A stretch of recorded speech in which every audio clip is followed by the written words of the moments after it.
Sometimes when we record this show, or like when I'm prepping for the show, when I'm watching something, I thought that Phil and I were friends. Uh-huh. But then I have to watch the Starving Games and the Hungover Games. Yeah. And then I wonder if we really are. You started this. This was all on you. Did I? Yes. Did I? You were so mad for Hutch. You were like, we gotta spend as much time with the boy as possible. Hutch isn't in either of these. No, his character isn't in every one of these. His character is mercifully forgotten in most of these. Oh my goodness. Why would we ever be talking about Hunger Games parodies? Because we just talked about the Hunger Games for 7 episodes. And why did we do that? Because we are a YA books and media adaptations podcast. Yes, we're called Pizza Toast, and my name is Christy. And my name is Phil, and they've never done a Bridge to Terabithia parody movie, so unless you want to count My Girl as kind of a Bridge to Terabithia parody movie. The Bridge to Terror-bithia? Is that, that's the Bad Magazine title, right? Bridge to Terrible Bithia? Oh. Okay, so... Yeah. The Hunger Games spun off it inspired so many parodies, and I would call the number of parodies it spun off into outsized. That's one of the okay. So when we first started this, I knew about the Starving Games. I was like, I remember the Starving Games. I remember it being like a thing. It was when I realized there were 2 feature films that existed that were parodies of the Hunger Games. That's what really, not a morbid interest. It was mostly just like, this book series and film series made such a huge impact that you can tell how big of an impact something makes by how many people just start making fun of it. And like, it's recognizable enough that people were like, well, we can make a feature film of this and enough people want to see it. I will go so far as to say, though, that some of the parodies of this series, only the creators may have only watched the trailers. Yeah. What's weird is that might be the case for... No, but it's not the case for the Hungover Games, because the Hungover Games is metatextual. In the Hungover Games, one of the characters is obsessed with the Hunger Games, the novel. Yes. At least acknowledges there is a novel and that there are plot points that occur in that novel. And they don't all pan out when he tries to recreate them. The thing about the movie The Hungover Games is it's not the worst thing I've ever seen. No, it is surprisingly watchable. I didn't hate every second of it, which I did with the Starving Games. So, okay, yeah. I watched the Starving Games and the Hungover Games. Mm-hmm. Starving Games stopped halfway through.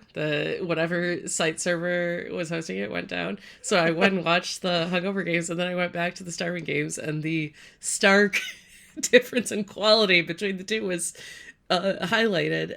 You also read a couple of parodies. Yes, correct? I did. Okay. Okay. The parodies that I want to address, and I have a spreadsheet.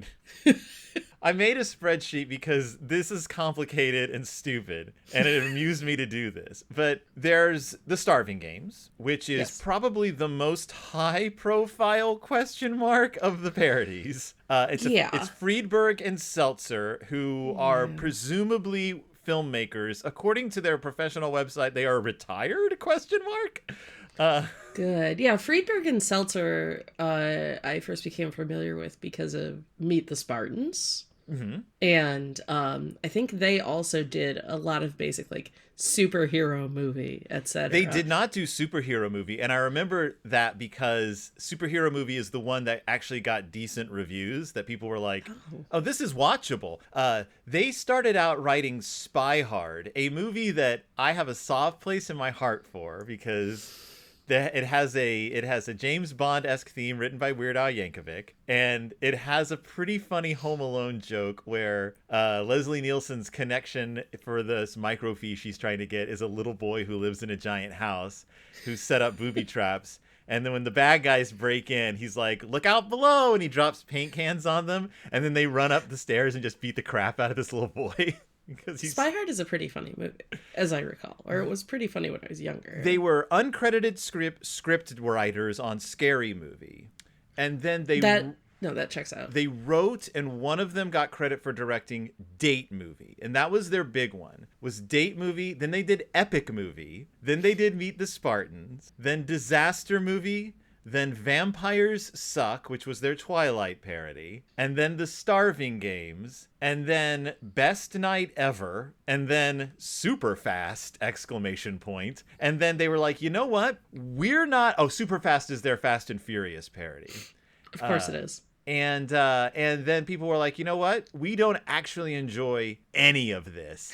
These movies look like they were shot on a Gen 1 iPhone for no budget, even though these movies have budgets, like weirdly large budgets for how they look. Starving Games looks terrible. Starving Games is really bad. I think that if they hadn't made Vampires Suck, there'd be a lot of Twilight content in the Starving Games. I'm surprised there wasn't. I'm surprised there wasn't like a callback or something. No, instead there was LMFAO and Taylor Swift for some reason. So for people who aren't familiar with Friedberg and Seltzer, their parody movies aren't like Airplane or Mel Brooks or even like Scary Movie or Not Another Teen Movie. They are just barely recreating the plot of a movie, throwing in, I won't even say Mad Magazine level jokes. I'm saying like not even Cracked Magazine level jokes. I'm saying like they're not funny. Like, you know those Mad Magazine ripoffs that other companies tried to put out, like Goofy. Yes. You're operating at that level. Like Katniss's name is like Can't Kiss Never Clean. No, that's National Lampoon. Sorry, Can't Miss Evershot. Huh? Peter Malark is Peter Malarkey. Huh? Okay, but Peter Malarkey is right there. But they made his first name Peter. Like they were just like, I don't know, Peter. That's a good parody name. Gail's name is just Dale. Dale. This what rhymes with it's the laziest parody. And then like they'll like Katniss shoots an arrow into the sky and she hits Oz the Great and Powerful. Who? Yeah, what is happening? Like immediately there's a lot of me saying, why is this happening right now? And his line is, I am Oz, the great and power. And then he gets hit by an arrow. And I'm like, that's not even a joke. And you don't even trust the audience to recognize the reference. Well, I don't know that I would have if he hadn't said that. Because he doesn't look like Oz the Great and Powerful. No, it's just a fancy man in a hot air balloon. Right, it's just because they clearly didn't have an actual costume. Yeah. So yeah, it's basically one of these things where it's just like reference. Like, do you remember this? Do you remember that? And it's a lot of short memory pop culture things, like as evidenced by LMFAO being there for a second. But also, like, they don't trust the audience to get any jokes. So like when they're pulling names out for the drawing of the tributes, the jokes are like Hugh Janus, Phil Mahooters. And instead of just letting it play out, they have to like have the character drawing the names go, well, that's not a real name. And the audience being like, show reaction shots. Yeah, it's like everyone in the audience being, everyone at the reaping being very tickled by these names. Yeah, it's not good, Christy. No. It's not a good movie. No, I didn't think so either. It doesn't. I mean, it roughly follows the plot of the Hunger Games, so at least we don't have to talk about it like beat by beat. No, we're not going to. Instead of Mutation showing up, the Expendables show up. Probably the best Sylvester Stallone impression I've seen in a while. That was actually very impressive. Yeah, we should. There are a couple things here where I do want to say like, someone was trying, right. And Diedrich Bader is trying. Mm-hmm. He gives a performance. He plays President Snowballs? President Snowballs, yes. There's a pretty shot-for-shot remake plus murder of the Dos Equis commercials to introduce him. Yeah, there sure is. Remember those? Yeah, I do, and I'm so glad that I've been reminded. Those actually weren't bad commercials, but now I hate them because of this movie. Now I hate them. I'll go so far as to say a lot of the leads, people are they're trying to do something. They're having this woman who plays Katniss is not bad. You mean Desperate Housewives season 6's Mayara Walsh? Yeah, I do. That's exactly who I mean. I think, okay, for one thing, whoever they got to play Katniss in both of the movies we watched, not bad. Like, pretty committed to the performance. I would say that the Katniss in the Hungover Games is actually doing a pretty good Jennifer Lawrence impression. Like, I would agree with that. Which when we it's get not to as it, impressive as some of the other impressions. When we get to the Hungover Games, I have some kudos for some of the most I did not know you could do an impression of this person impressions. Oh, I know exactly who you're talking about when you say that. But yeah, I mean the Hungover. I mean the Starving Games is just Taylor Swift shows up to sing like the lullaby to Prue, whose name is Pooh, I think. Is it Pooh? Or no? What's her name? Does she have a name? I don't think she has a name. Most of the characters in these parodies aren't even given names. They're just shown. So we both laughed at one joke. There's one joke that I laughed out loud at. There's one other thing that I thought was kind of like, I liked that Seneca Crane shaved sponsorships into his beard, because that did feel like a very Hunger Games-y thing, like selling advertising on your face. And there was a line about the commitment level to do that. Delivered by Diedrich Bader, who's doing just fine. I laughed when the Rue character did a throat-slitting motion to the Katniss character when she suggested that they work together. You laughed at something that was like almost a good visual gag. The entire movie I was thinking, what's going to be what Phil laughed at? And then I saw that. I was like, it's definitely this. It's because they set up, and it tickled me because it's actually set up. It has a payoff, and then they don't dwell too long on it. They dwell on it a little too long. And it's actually situational comedy as opposed to just reference comedy.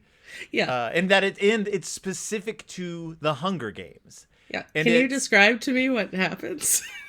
PETA is missing. Katniss is looking for him. She can't find him. And she hears, Katniss, Katniss. And she's like, PETA, where are you? He's like, I'm in disguise. And she's like, how are you in disguise? He's all, I used my skills as a baker to blend in with my surroundings.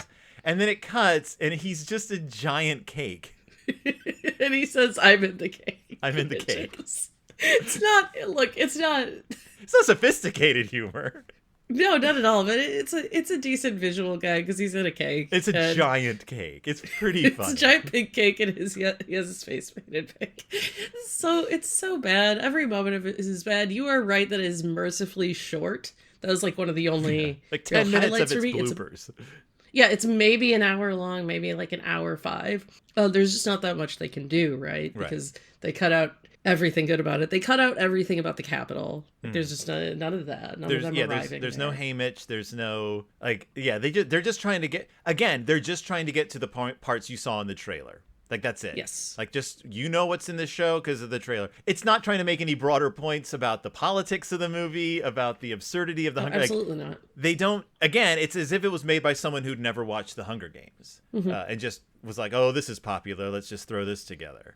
Gandalf's in it. Starving? What? Who is? Gandalf's in it. Yeah, why? He's also in the Hungover Games for like a second. But we'll get to it. But the Hungover Games manages to strangely try to justify the appearance of other franchise characters. It does. There's this kind of so Starving Games. Boo, hated. It only grossed $3.8 million on a budget of $4.9 million.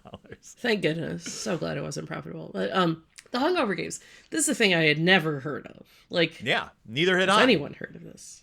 Yeah. It took me, I was like Googling for the Starving Games. I was like, Hunger Games movie parody, couldn't remember the name. Oh, because like there's only so many, like it's going to be Hunger Games, Hungry Games, Hunger Pains, Starving Games. So when I saw there was something called Hungover Games, I was like, oh, what is this going to be, like a stoner comedy? Like, what if they were stoners? It's high concept. No, it is, what if the men in The Hangover hallucinated and they were in the Hunger Games? And I think I said, it's not so much a parody as weird fan fiction. It is that. In part because it's almost real person fiction to some extent. The boys from The Hangover have their real life names. Like, minus the Justin Bartha character, who is appropriately not in it very much. And there is a great meta joke about how he's not even in the trailer. Yes. I will say, if you haven't seen The Hangover, for our listeners, it is a movie about 4 men who wake up after a bachelor party with no idea what happened the night before, and the 4th one of them is missing.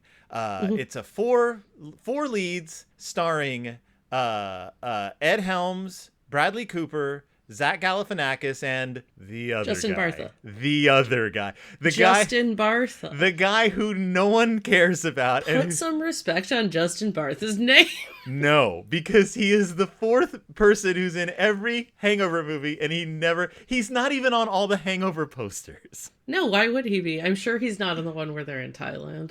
He seems like a nice enough guy. He plays a straight man. And also in this movie, he plays a gay man, and they're able to make a good, for a gay man, you're the best straight man I've ever met joke.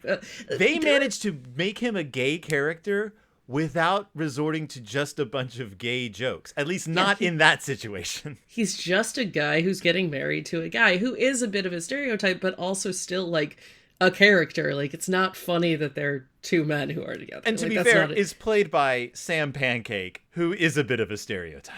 Yeah, that's fair. I mean, his name is Sam Pancake. What can we expect? The man who plays Ed Helms is like an Ed Helms method actor. Like, I wrote to you and I was like, I can't believe someone is doing an Ed Helms impression. Yeah. And it works. It's like... It works really well. Because they're not playing weird spoofs of the hungover characters. They are doing their darndest to just be those characters. Mm-hmm. The guy playing... The Zach Galifianakis guy, also good, but easier to mimic. Like, but he gets like the Zach Galifianakis, like, I don't know, he can deliver an ordinary line like, it's like there was this guy on TikTok who did Arnold Schwarzenegger impressions, but he did Arnold Schwarzenegger in conversation, like in a way you never hear. He just sort of did a conversation that was amazing. You're like, oh my God, I've never heard someone actually pull this off. That's how I felt with the Ed Helms and Zach Galifianakis impressions. I was like, I don't understand how they're doing this, but it's working. The Bradley Cooper is just a guy. He's just being... It's also not that, again, not that hard to do. Like, they do a fine job of being just kind of a jerk, like a lovable jerk.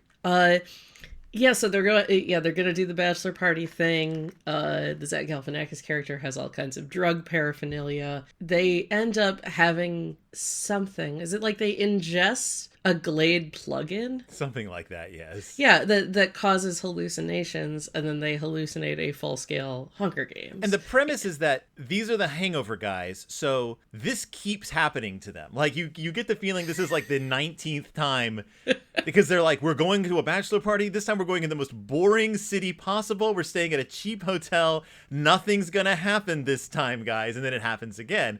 And again, it's like, what if the Hangover guys were in the Hunger Games? Like, it's not, they're not making fun of it. This is clearly made by someone who loves the Hangover movies. Oh, definitely. And the premise then is that everyone involved in the games is part of a franchise or a trend of some kind. Right. So we have, like, the Real Housewives, who are played by women from the Real Housewives, which is great, and they're very funny. Like, I'm gonna say things like this movie is very funny, and it is mostly because of the Starving Games. Because you watched it in the middle of the Starving Games. But I did laugh at this movie. Yeah. Like, I really liked the girl who played their Katniss stand-in. They just call her Catnip, which is lazy but effective. Right. Margarita Volkovinskaya, an Uzbekistani-American actress who goes by the professional name of Rita Volk. A thing that I like, there's a lot of jokes about how she's underage, which is like a tired gag, but at the same time, it's like you have slightly more respect for the rest of the men in the group because they're like, you shouldn't be doing this the entire time. She replaces the Heather Graham character from the first Hangover movie, who Ed Helms falls in love with, except of course she's like, yeah, I'm only 17, dude. And he's like, and everyone else is weirded out by it. So yeah, and she actually threads the needle of doing a J-Law impersonation, but also getting some of the Heather Graham character, like a little bit of sweetness, a little bit of we have President Snowbama.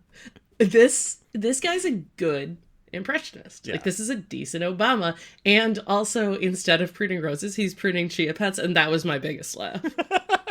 Like that, he said, he calls a man a pussy after saying it's a kitty cat, and just the delivery of it being a kitty cat is really good for me, personally. We have Tara Reid as the Effie character, and almost every Effie parody is named like F you or effing or F it or something, like in almost every single instance. Tara Reid, she's present. This is Tara Reid, like at her Tara Reidiest. It's no Tara Reid and Josie and the Pussycats, but nothing can be. No. That was the role she was born to play. It'll never happen again. She's fine. She's fine. Jamie Kennedy plays Haymitch, or rather, just Mitch. It's just Mitch. His name is just Mitch. He's a heroin addict in this. And he does a pretty good Haymitch.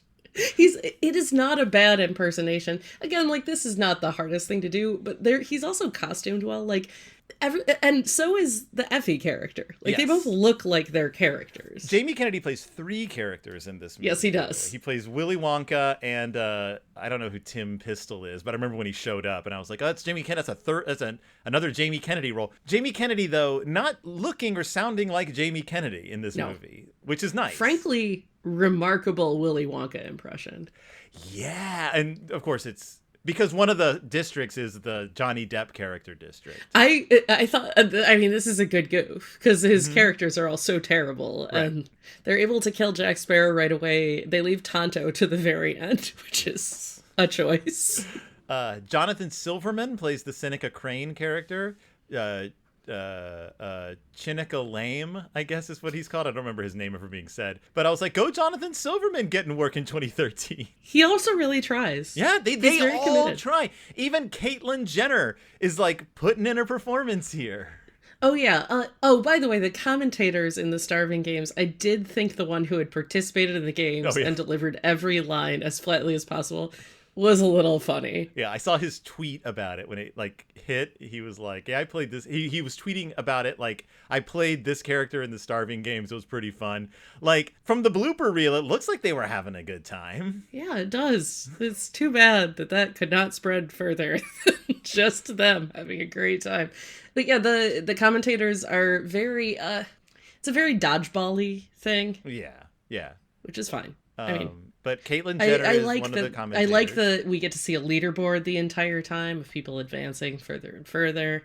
2 of the district people are topless women. Yep, why not? Just so you know, played by actual topless women. Mm-hmm. In case you're wondering, they are topless the entire movie and are in almost the entire. Breasts keep getting caught in things.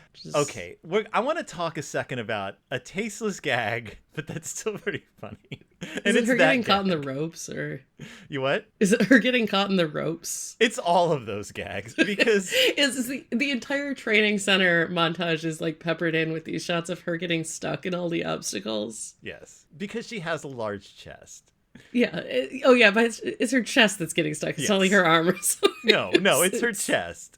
And they don't pull any punches in this movie. It's an adult I actually watched the unrated version. Wow. I did not do that. There's an unrated version which doesn't have any more adult stuff in it. It's like just slightly longer scenes, which is weird. It's like, I was like, okay, I'm going to strap in. And it's like, no, there's just more character development. It's literally just more character development. You're grown up, not your, not your daddy's Hunger Games, or Hungover Games. Ted from the movie Ted is in this. I almost thought this was just Seth MacFarlane doing the voice because it's a very imitable voice. So what I like about some of these characters, like the Willy Wonka characters, the Johnny Depp characters, like Ted, is it's clear that the filmmakers loathe these characters. Yes. Like that they consider Ted to just be a one-note joke. Because they just keep doing it. They're like, he like teabags a person after he kills him. Oh yeah, and he has fully exposed genitals in this movie. It's a man, it's a person, a little person in a costume. It's not a CGI bear. Thank goodness. Although we get CGI tracker jackers. We do, and they're fun. They're swag jackers. Mm-hmm. They take away your swag. You become less cool. Yeah. So the Zach Galifianakis character gets attacked, and nothing happens to him because he has no swag. Yeah, you can't get your swag jacked if you have no swag. It's so that we get a mutt. You get a mutt in this one. Actually, there were mutts in the prior one too. Another joke that almost made me laugh, which is in the Starving Games, Katniss uses a chainsaw to cut down the branch. At some point, like, one lands on someone, like, I think the hornet's nest lands on her head in that too. Yeah, in this one, the Hangover guys are basically the Katniss role. So, they like, are, Ed and there Helms, is a cat. I mean, yeah, there's Catnip. There's the Ed Helms love interest, but she's just kind of in the background. She comes in and out, and he's the one who has to like saw down the tracker jackers. Because they're looking for their buddy. It's the Hangover again. They're trying to find their friend and piece together what happened and how they ended up in the Hunger Games. And the Ed Helms guy is the main character. Yes, like undeniably, this man is the shining star of this film. As he should be. He does a good job. He's doing the best with what he was given, and it's so much better than I would have anticipated. There's a really good special effect where Katniss takes off her top and her breasts are the Zach Galifianakis character's face. Oh, it made me so upset. Like, so... It is impressive. Yes, that's what I was going to say. It's upsetting because it's actually well done. Yeah, she takes off her shirt a few times. Yeah, it's not really the actress, by the way, taking off her top. You can tell because they never show her face and her body in the same shot. Oh, cool. So I'm sure they got a body double of some sort. Yeah. Those are that's the kind of insight you can expect from Pizza Toast. I don't know that, like, I think she was probably of age when she filmed this, but it's good to know that they gave her the opt-out regardless. The cornucopia is called the pornucopia. It has a lot of adult sex toys that they have to fight with. It's pretty funny. Anticipating Everything Everywhere All at Once by a few years. This is actually the inspiration for that. Not a lot of people know that. There is an extendedly disgusting human centipede gag. I was just going to mention the human centipede joke. That is actually longer in the unrated edition, and I had to look away from. I do, like, this is another thing that, like, in this movie made me laugh a little, is the Ed Helms character just repeatedly vomiting and saying, like, talking about how there's been feces in his mouth. Just keeps going. Yeah. It's pretty gross. He's really good at hammering a joke into the ground in a way that is not obnoxious. Right. And it's because, and I want to put on my serious film critic hat for a second and say it's because a lot of the humor in the Hungover Games is character based. It's just movie humor. These could mostly be jokes from a Hangover movie. They are, whether or not you find the Hangover funny, they're still like, they're jokes that come out of the situation and out of who the characters are. So when Ed Helms is constantly throwing up and making a big deal out of being in the human centipede, you're not laughing at the fact that he was in a human centipede. You're laughing at this guy's reaction being a very realistic Ed Helms reaction to being in a human centipede. Yes. And we do have the Ken John character deliver the news of the human centipede. Oh, that's right. I forgot about that. And he's doing a fine imitation of the worst character in that franchise. Yes, Dat Phan is the actor playing Bao. You might know Dat Phan. He's a Vietnamese stand-up. He was on Last Comic Standing. He's been on Craig Kilborn and like Tyra Banks' show. He does a lot of stuff about racial stereotypes. So I'm going to assume this was a meta performance for him. I think I get that sense. Yeah. I mean, it's that hard line where if you're making fun of the Ken Jeong character, how do you do that without being a racial stereotype? At least they didn't just have what's his face just pop up out of nowhere and do Gangnam Style. That did happen in the prior one. I had forgotten that happened in the Starving Game, so I'm glad you reminded me. They both do gags about don't step off the platform before the Hunger Games begins or else you'll explode. Yeah. None of it works in the Starving Games. They actually pull it off in the Hungover Games. I would agree, yeah.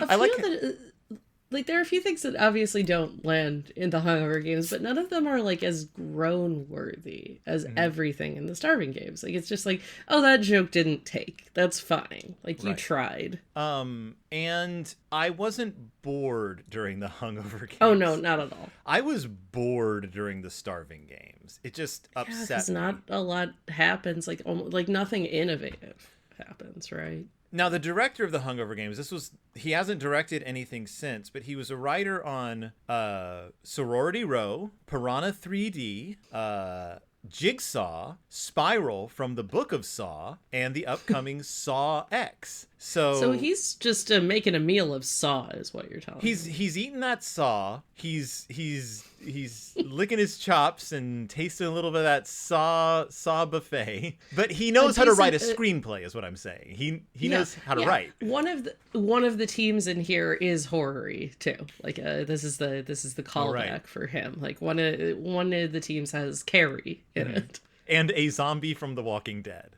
Yeah, there's kind of a cute scene with the zombie from The Walking Dead.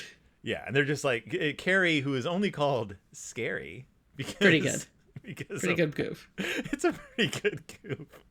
There's so many pretty good goofs here. Like there's nothing that rises to the level of like high comedy, but pretty good goofs. So I did rewatch The Hangover before I watched this because I haven't seen The Hangover since it first came out. That was smart because I have not either. And I had remembered The Hangover as being like this outrageous, gross out comedy. It's really mild. Like, except for Ed Helms losing a tooth, not much happens in The Hangover that's like outrageous or gross or anything. Does someone get a face tattoo? That's the second one. Oh, I've never seen the second one. Mike just transposed them. Yeah, Mike Tyson's in the first one. What I remember about it is Galifianakis being very, very funny in it. He is. He's Zach Galifianakis. He's sweet and just kind of an oddball. Like he plays that great song about three best friends. Yes. But that was like early. That was like, hey, everybody, here's this guy, Zach Galifianakis, that unless you watch a lot of YouTube stand-up, you probably haven't seen. My favorite Zach Galifianakis thing, I think he was on... Was he on Joan of Arcadia or was he on True Confessions? He was on True Calling, which was a show starring Eliza Dushku, and he played like a psychologist or something.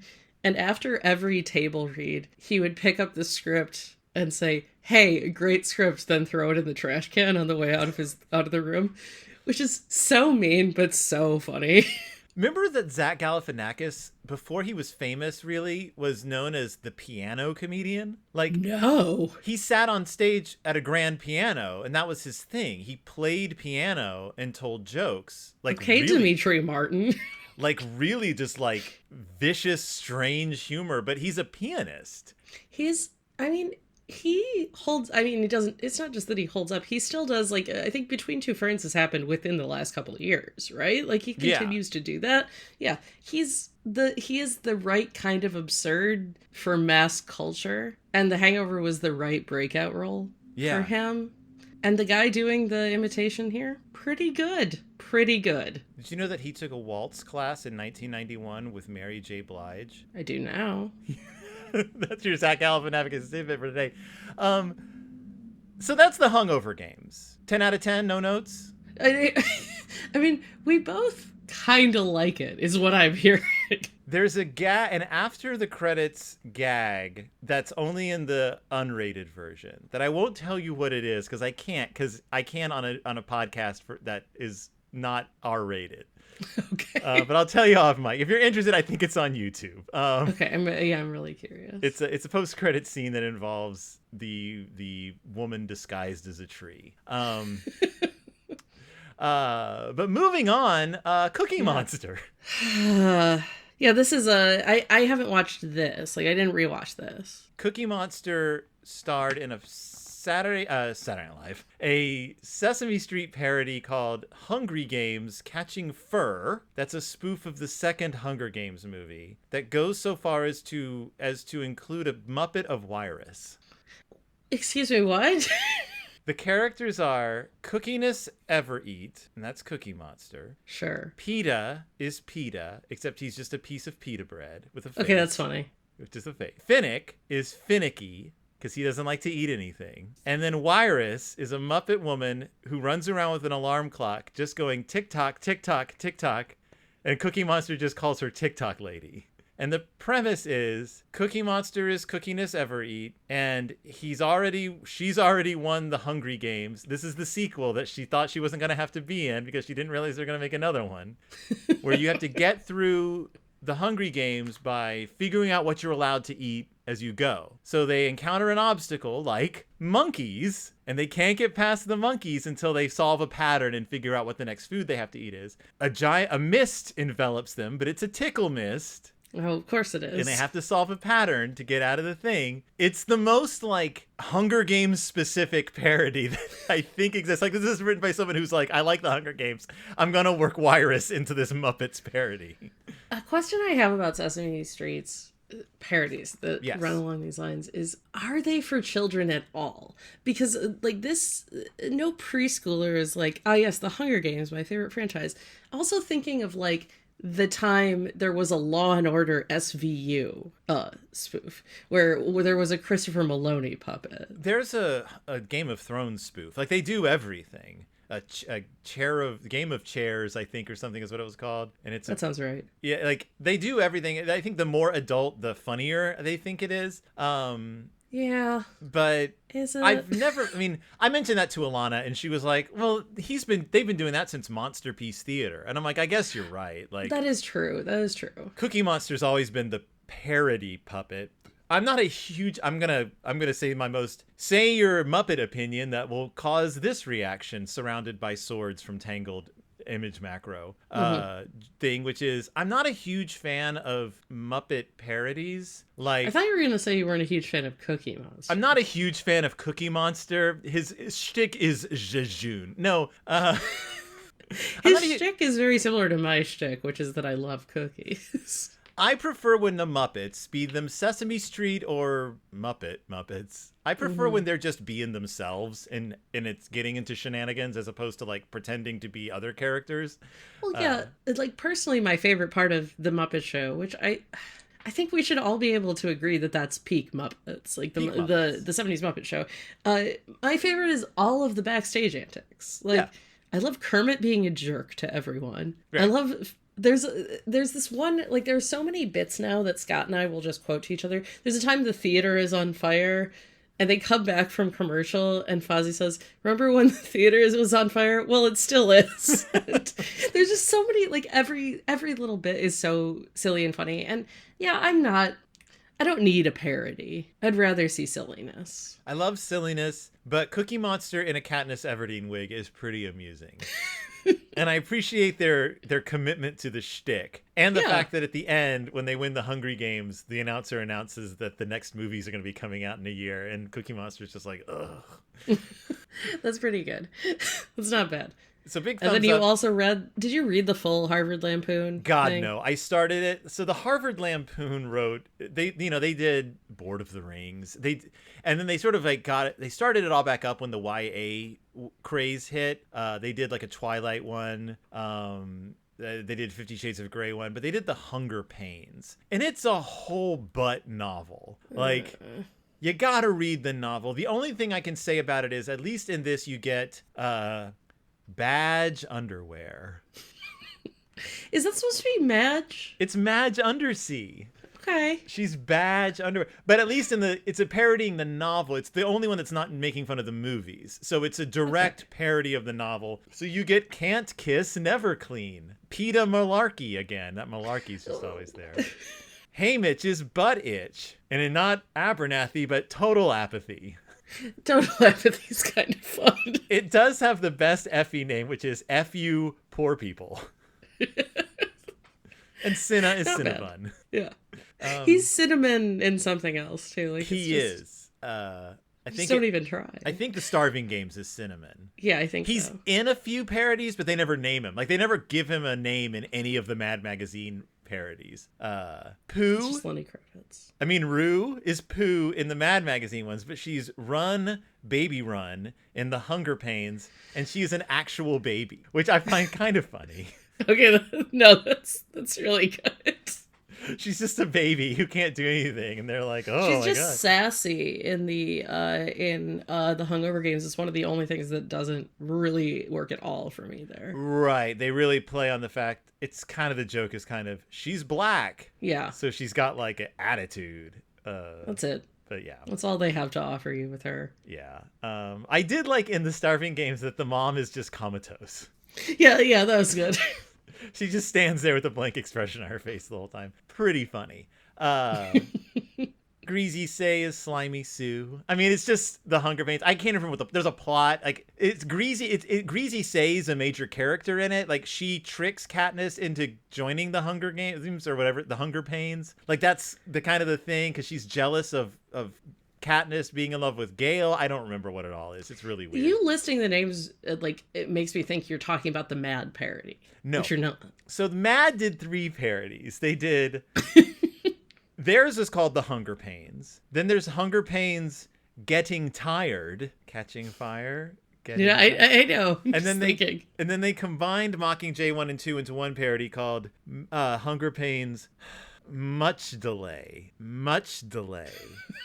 Instead of Mockingjay. Is that because it was a year between them? Because you had to wait a year between. Okay, yeah, sure. Parodies. And they were, in the intro, I think they're apologizing for the fact that there wasn't a Hunger Games parody the previous year because they had to wait till the second movie came out. Yeah, right, of course. Because they weren't going to waste another issue doing a Hunger Games parody. That includes such characters as Cat Food Asper Cream. Peeta Malark becomes Meatwad Stretch Mark. Gale Hawthorne becomes Fail Hot Porn. Haymitch Abernathy becomes Brain Itch Antipathy. Effie Trinket becomes Iffy Stink Pit. Okay, pretty good. And Primrose Everdeen is Prune Asper Cream. And Pan Am is called Panic. One of the few that gives like Pan Am a parody name. And they're just long. It just goes on. I sent you a panel from one of them. Yeah, That's I didn't pretty like much it. Yeah, it's not funny. I didn't like what they looked like. Because, I mean, like, I haven't looked at a Mad Magazine parody in a while, but they haven't changed aesthetically. I mean, this was 10 years ago too, but... I mean, even so, I think we used to read it, like, my brothers and I read it in the early to late 90s. Mm-hmm. And, yeah. Yeah. It's just Mad Magazine, cheap jokes. Sergio Aragonés drawings in the margins, which are the best part. Of course. They don't know how to draw Jennifer Lawrence. Like, they couldn't figure out how to draw her face in like 3 parodies. She ends up looking like a weird clown. Everyone else looks great. Because she's too pretty? I don't know. It's that they couldn't get a hang on how to... Because they get Elizabeth Banks okay. Yeah. Everyone else looks fine, but they just could never really figure out what her deal was, like how to make her face look like her face. Yeah, they're terrible. That's it. That's all I have to say about that. There's a bunch of... Are we ever going to cover something again that has this many parodies? No. We're not talking about Harry Potter. This is not a Harry Potter podcast. God no. God knows Never there's enough of those. God knows this will never be one of those. Yeah, there's no need. Let's not talk about is that the one tattoo I have that I wouldn't do a podcast about? Maybe. What you have a Harry Potter parody tattoo? Is no, it Harry's a pothead and the Sorcerer's kind stoned? of I do. I'll tell you about it later. But, oh boy. Kind of I do, but every other tattoo I have is... I just had to talk about Harry Potter on Deep in Bear Country because they watch Barry Potter and the Sorcerer's Honeypot, which... It's a better joke than I've heard in any parody in the last couple days. Which is... It's something, so... And I also posited in that episode that in the Bear World's version of reality, J.K. Rowling isn't a terrible TERF, so... Probably not. We hope Probably not. Yeah, so we watched a bunch of Hunger Games parodies. We can't close the book, so to speak, on the Hunger Games yet, though, because we still have a ballad. All the Saturday Night Live parodies? No, let's get we into... don't have that. We have a ballad of Young Snow and Lucy Gray Baird that we have to talk about. I'm excited. So you've read this book 3 times now? No, I read it a couple of weeks ago. I couldn't stop thinking about it the entire time I was reading it. Really interested to know and literally any reaction you have to it. So what's interesting is we're going to cover this book, mm-hmm. and then that'll be it for a while. Yeah. Because the movie's not coming out till the end of the year. Yeah. So there's going to be a weird pizza toast gap. Mm-hmm.